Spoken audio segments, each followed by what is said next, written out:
The Philippines after World War II. Even though the Allies had already defeated the Japanese, the effects of the war were still felt in Southeast Asia, particularly the damage. So, the Philippine government spent 40 billion pesos for reconstruction. The Americans also pitched in with the Philippine Rehabilitation Act of 1946, providing a war damage commission of $600 million, with 400 million going to private property, 120 million going to public buildings and monuments, and 57 million going to commissions. But then, something else happened. On July 4th, 1946, the 170th birthday of the USA, the Philippines gained its independence and the Third Philippine Republic was established. However, they also made the Philippines sign the Bell Trade Act to help the new nation's economy. However, many Filipinos did not like this, as it allowed the American product to have preferential tariffs or taxes, allowed the Americans to fix the exchange rate of the peso and dollar, and allowed U.S. citizens parity rights, giving them rights to the resources as much as Filipino citizens. The Americans kind of pressured the government to pass it, but they did change some parts to preserve the national resources. Then came the Military Bases Agreement, allowing America to place troops and bases in the Philippines. Afterwards came the Military Assistance Agreement, stating that America will, assist the Philippine military. Finally, we have the Mutual Defense Treaty, stating that the two nations will assist each other if one is attacked. However, the Philippines isn't defenseless on its own. Let's go on a short side quest and talk about the Philippine defenses. First, we have the Department of National Defense. It deals with the external and internal threats of the nation. We will talk about three agencies attached to it. First, we have the Government Arsenal. It deals with making the weapons and ammunition for the military. Next, we have the Office of Civil Defense. It deals with defending civilians and reducing danger risk. Finally, we have the National Defense College of the Philippines, which teaches things important for fighting. The other defense is the Armed Forces of the Philippines, which deals with the state. It's the central military of the Philippines and it is split into three.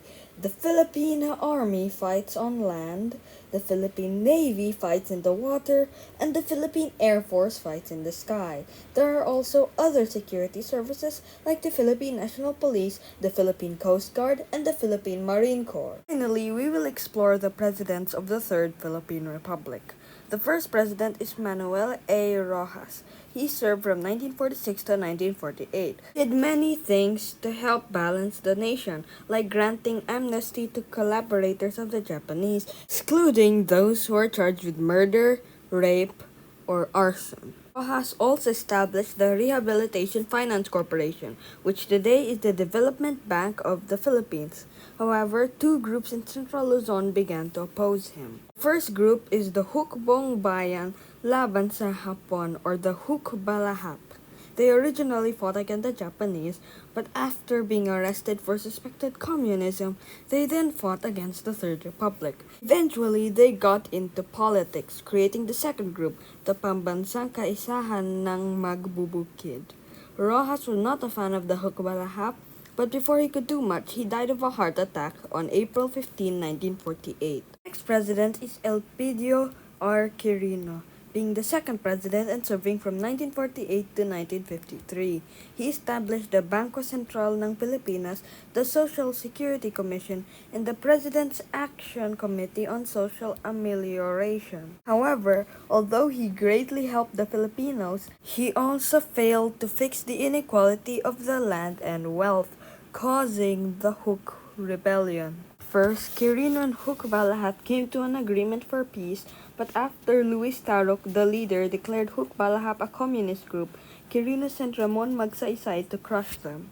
He was suspected of corruption and was almost impeached, but due to no solid basis, it failed. Then lost in the 1953 election to the third president, Ramon Magsaysay, who served from 1953 to 1957. Firstly, he weakened Hukbalahap so much that they weren't much of a threat anymore. He also helped fix the inequality with land and made the Agricultural Credit and Cooperative Financing Administration and the Farmers Cooperative Marketing Association as well. However, on March 16, 1957, Magsaysay died when his plane crashed on Mount Manungal, Cebu. Replacing him was Carlos Garcia, who served from 1957 to 1961.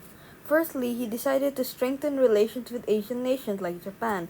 However, the People's Republic of China was not included as he supported the Republic of China or Taiwan. He also participated in the founding of the Association of Southeast Asia on July 31, 1961, along with Malaysia and Thailand. He also implemented Filipino Muna, which favored Filipino businessmen over foreign ones. The Americans did not like this and began to support Garcia's vice president, Diosdado Macapagal, who, despite being a liberal, won vice president while Garcia, who was a nationalista, won president. And Macapagal won the 1961 election, becoming the fifth president and serving from 1961 to 1965. Macapagal started many reforms dedicated to the common folk, changed Independence Day from July 4th to June 12th, made Filipino the national language of the Philippines, and claimed Sabah from Malaysia. However, around this time, prices went up and the value of money went down, and Macapagal was suspected of taking bribes with an American businessman known as Harry Stonehill, leading to the loss of Macapagal's reputation. That leaves us to our sixth and final president of the Third Republic, Ferdinand Marcos, who served from 1965 to 1972. Marcos industrialized and built many structures in the Philippines. He also opened trade with enemies of the US like the USSR and China, and was one of the founding members of ASEAN along with Malaysia, Indonesia, Thailand, and Singapore, as well as starting the Kilusang Kabuhayan and Kaunluran program for barangay projects. However, while he was in power, the GDP went down and there was a lot of corruption. And on September 21st, 1972, Marcos declared martial law, keeping himself in power and ending the Third Philippine Republic. Thanks for watching!